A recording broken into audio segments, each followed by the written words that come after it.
Our journey began in Amsterdam, where 200 of the world's best young players were about to go down under. 10,000 miles later, we watched as they battled for honors at the World Youth Championship. In the Cameroon, we experienced a very bad attack of soccer fever. In Toronto, we saw soccer's most famous knight teach tactics with a certain aristocratic flair.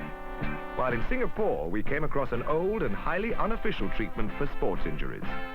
And in Sydney, Australia, we discovered a lovable bunch of soccer salesmen they call socceroos. In World Cup year, we found that both socceroos and soccer knights played a very important part in promoting the game of the century. The first stop on our tour of soccer's developing nations was Toronto, where England's wizard of dribble, Sir Stanley Matthews, was the star instructor at this soccer clinic. Sir Stanley was the first player ever to be knighted and played First Division soccer for 34 years, still a record. Now 68, he held these Canadian youngsters spellbound with his demonstration of ball control. If we're winning 3 or 4 none, couldn't care less, you know. But now where can I get away? Where can I explode to get off? I can't, can I? But I can get off like this. Watch. In, out. See my standing up foot? I'm ready to go. I'm ready to get away. Try it now. Gently, don't rush.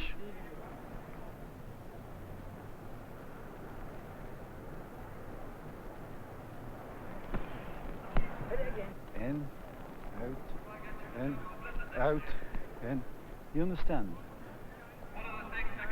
You have to feel for it.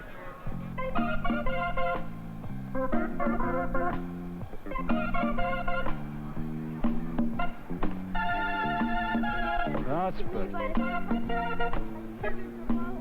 That's good. Keep practicing that. In Toronto, Sir Stanley proved that he was still one of soccer's sprightliest ambassadors. Our next port of call was Cameroon, the former French colony in West Africa. As we arrived, they were suffering a major epidemic of soccer fever, brought on by the fact that their national team had qualified for Spain '82. Now they watch the local team while listening to the national team playing on the radio, probably the nearest you can get to a soccer double feature. So it wasn't surprising that FIFA, the controlling body of world soccer, decided that Yaoundé was ready to hold an international soccer academy. Tactique en groupe pour attaque ou tactique en groupe pour défense. With FIFA lecturer Heinz Marotzki in charge, the 10-day seminar attracted coaches and team managers from all over Africa. The object of the course was to familiarize the coaches with the soccer tactics of Europe and South America, because while Africans have a high individual level of soccer skills, their weakness can be teamwork. Exercice. Tactique.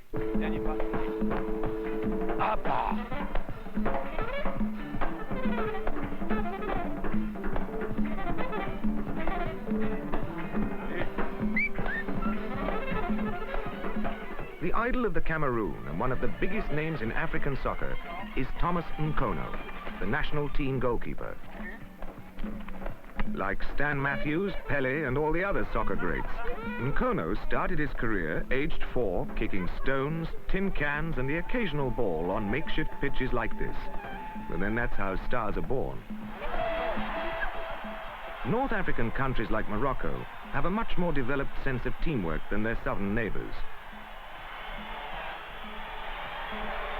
Graphic proof of this was the match between KAC of Kenitra in the white shorts and Glasgow Celtic, one of Scotland's top teams, held in Casablanca's National Stadium.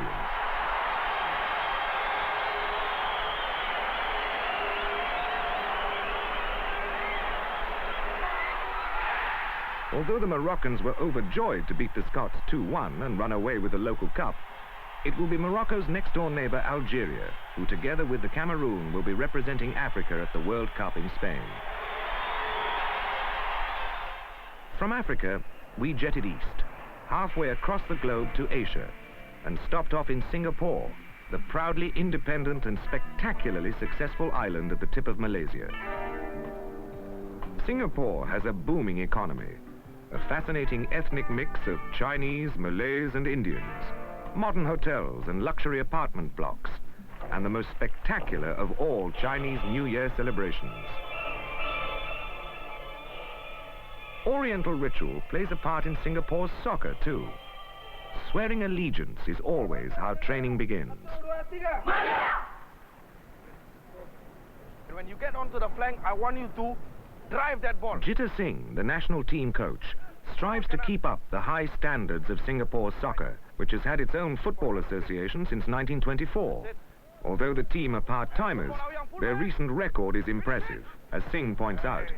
In the domestic scene, we've got one tournament called the Malaysia Cup. We have an annual encounter with the Malaysian state teams, which is dubbed the World Cup over this side. And we've been in the finals for the last 7 years. On the international scene, we've done creditably well. We drew with Hong Kong for the pre-World Cup, but unfortunately, we lost to North Korea. We should look forward to being a force in Southeast Asia first, and then perhaps go on to be a force to reckon with in Asia before we can talk about World Cup. And finalists in the Malaysia Cup for the last 7 years, Singapore hasn't been invited this year. Was it because they're too good? FA Secretary Stephen Tan explains. We have been in this tournament for many, many years, I think since 1924. And this is one time they have decided Singapore will not be invited. The reason they mentioned was that we were arrogant in one of the semi-final matches. We are pleased to be out of it. At least we can go ahead with our own program. Okay.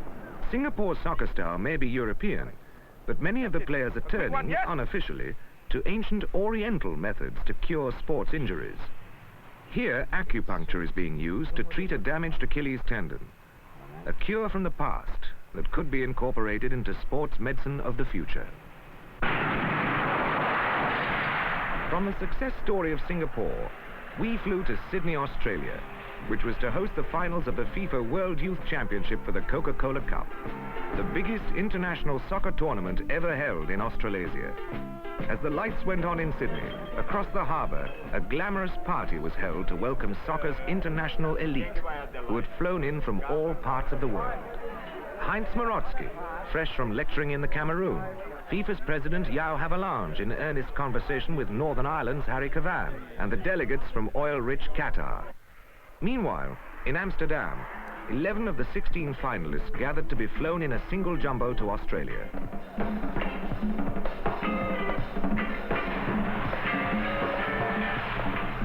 The FIFA World Youth Championship was inaugurated in 1977, when the first Coca-Cola Cup was handed to President Havelange. It was held in Tunisia and won after a penalties playoff with Mexico by the Soviet Union, who celebrated their win with typical Russian gusto. The biannual event was next held in Japan in 1979 and grew in importance. Open to under-20s of all nations, the final in Tokyo was between the Soviet Union and Argentina. It was at this championship that the considerable talents of Argentina's Diego Maradona were first displayed to the world. Now a $1 million superstar, Maradona raised the cup for Argentina. As the jumbo from Amsterdam landed in Sydney, speculation as to who would win the third World Youth Championship was intense. At the quarter-finals, the 8 teams still competing were the hotly tipped Uruguay, training in Melbourne under coach Betancourt, England, West Germany, Egypt, Brazil, Australia, Qatar, and the dark horses of the championship, Romania. Meanwhile, in downtown Melbourne, a mysterious and rather dynamic-looking stranger arrived. As he was whisked to one of the best hotels, rumor had it that he was something big to do with American soccer, with millions of dollars to spend. Whether it was true or not, nobody quite knew. But he turned up to see Uruguay play Romania in the quarterfinals. The Uruguayans launched into the attack from the first whistle. Romania needed support, and got it, from a small group of immigrants in Melbourne. The dazzling footwork of Uruguay's Francescoli merited a long focus shot from the man from America. By the second half, it was obvious that Romania were superior in defense. Uruguay's Betancourt looked concerned when Romania's free kick specialist, Gabor, 5 minutes from the end, scored the winning goal. Romania were through to the semi-finals and celebrated with a barbecue hosted by their dedicated supporters in Melbourne's Albert Park. As we sat in the warm spring sunshine, we wondered how soccer fared in Australia when there was so much competition. Sailing, surfing, rowing for muscle men, or even a quiet round of golf. Australians tend to spend their leisure time playing rather than watching sport. But one thing our journey around the world had taught us was that kids at least are soccer mad. So we asked young Matthew Sanders what he and his friends thought of soccer. Yeah, well, they don't play it. As he held up a strange-shaped ball, we persevered. What did he play? Australian football. In Australian rules, you have to pick the ball up and kick it. And it's sort of like got more action in it because you can run a lot further than you can with soccer. I don't like soccer because if you miss kicking the ball, well, that's it. You can't get the ball back because there's people usually chasing after you. So if young Matthew's reaction is anywhere near typical, it's no wonder that soccer is way down on the list of spectator sports in Australia. So something had to be done to elevate the game from just being an off-season attraction at Sydney Cricket Ground. To start with, soccer had to be made appealing to children.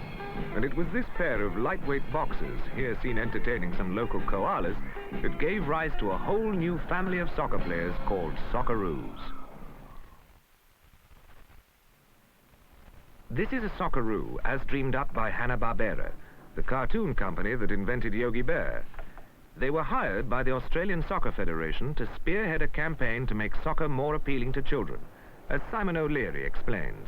The idea was to make a character that was obviously Australian, hence the kangaroo, but also to display some Australian tendencies like toughness, handsomeness, virility, but also to be cute as well.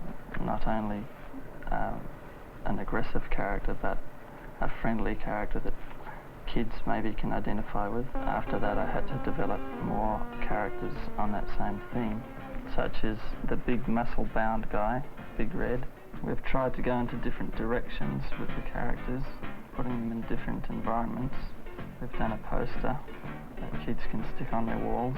This is to show the socceroos in their natural soccer environment, with a lot of other Australian animals involved in the audience and in the opposition team. It's obvious that the socceroos are on top because they're the heroes of the piece. Recently we've done a book which is more or less a young soccer player's instruction training manual, but done light-heartedly rather than in a heavy form which kids might not understand, accompanied by fairly simple text parents can easily read to their kids, or the kids can understand themselves. So with the Socceroo campaign launched, what of the teenagers and adults who were firmly addicted to the more popular Australian sports? The Soccer Federation's marketing division faced a mighty problem, as Rick Booth explains. We lose them at age 14 or 15 because there are no personalities, no heroes in the sport, and that's been caused by the fact that we haven't had this sport on television in this country up until last year. The children or the kids of today then move on and they start playing rugby league, or they play Australian rules, or they even just start to go to the beach and begin to surf. With sun, surf and lots of other attractions to contend with, it was decided that soccer needed a new image, a radical facelift that would appeal specifically to young Australians. First thing we did was to try and repackage the sport, rather like marketing a soap powder in a way. We have to change the outer packaging, make it more brighter, more colourful, just at the same time as we're also making sure that the product is also good. The soccer must be good once we can get them there. We've done very unusual and unique club badges for them. They've all adopted nicknames. A very controversial move, and of course some of the traditionalists in soccer perceive this as the Americanization of soccer in this country. But that's good for the sport. It's been proven in others, and it works. And the public do respond to a sport marketed as an entertainment form. Well, we finished the Raiders finally, John. Oh, is that the Newcastle? The Australian Soccer Federation's marketing ideas are being studied with great interest by a number of European clubs as an answer to falling attendances. They feel that Rick Booth and merchandising chief John Clark have managed to respect the traditional qualities of soccer in their campaign and are selling them in a dynamic and imaginative way. Merchandising especially is going well, as John Clark points out. The merchandising programs are well underway. There are now 59 products in production, and money from the sales of these will all flow back into the development of junior soccer in Australia. As far as we can see, we have made a fair attempt to get the show on the road. The question now is whether the children of Australia will respond to the imaginative world created by Hanna-Barbera and become lifelong socceroos themselves. Take the runners, Jeff, take the runners. Meanwhile, in Sydney, the World Youth Championship had reached the semi-final stage, with coach John Cartwright and the England squad in buoyant mood. They were due to meet the team of Qatar from the Middle East, who until this tournament were unknown in world soccer terms. The mysterious man from America was there too, and watching England with considerable interest. Finally, we could resist it no longer, and asked him who he was. My name is Miguel de Lima, and I am the chief scout for the New York Cosmos. Basically, I am observing the games, at the same time looking for talents. Usually I look for a player who doesn't do the ordinary things, a player who distinguishes himself from the others. But there was one squad of players that even the million-dollar Cosmos would find hard to impress: Qatar. It was rumored their individual bonuses were running into many thousands, especially after their win over Brazil in the quarter-finals. But then their coach was the Brazilian Evaristo, and over $500,000 had been spent on their training. Qatar were due to meet England, so we asked Miguel de Lima for his impressions. I think they have an excellent coach, and I think he's a very intelligent man, and he's applying all the tricks that a good coach must possess, and it has been working for him. They apply very well the offside trap that the other teams don't know how to counterattack. The Dutch team in the 1974 World Cup applied that very well, and the other countries start copying. And there is a reason, I must say, why Qatar applied that offside trap. If you notice, the players are very small. They don't have a tall man in the back, so they are forced to come up from the penalty area and play almost in the half field, which means every long pass that is taken by the opposition, most of the time is before an offside. A great goal coming up, but offside. So, under the circumstances, Evaristo is applying a very intelligent tactic. During the semi-final, the Qataris applied, or attempted to apply, the offside trap over 20 times. The ease with which England fell into the trap delighted the opposition. But being trapped and trapped again caused nothing but frustration on the England bench. Yet another call for offside, and coach Cartwright was fast reaching boiling point.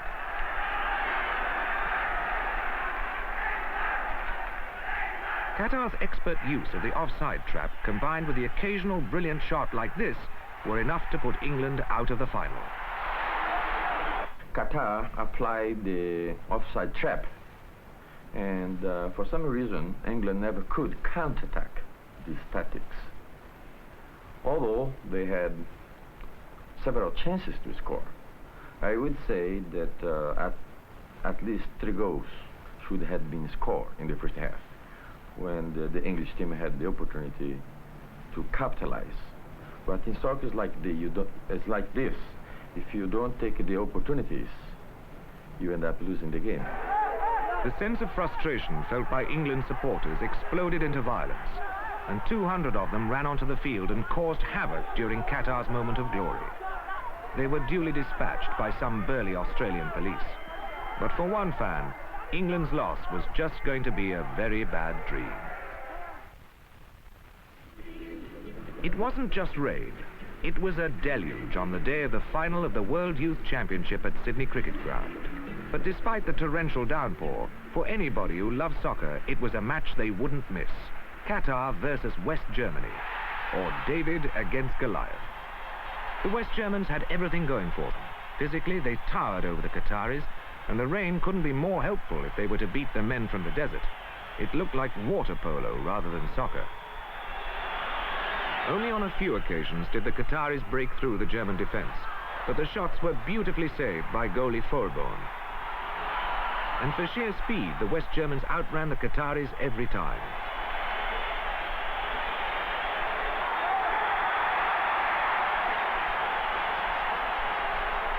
For West Germany, the Coca-Cola Cup looked within reach. The German captain Ralf Loser took the free kick, and yes, it's a goal.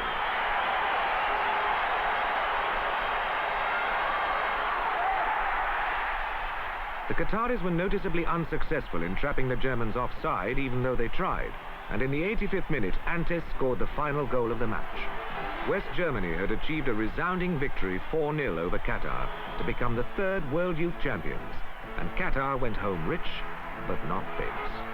Having won the World Youth Championship, can West Germany pull off the double by winning the World Cup as well, just as Argentina did in 1978 and 9? Who knows? But then that's the magic of soccer, the game of the century.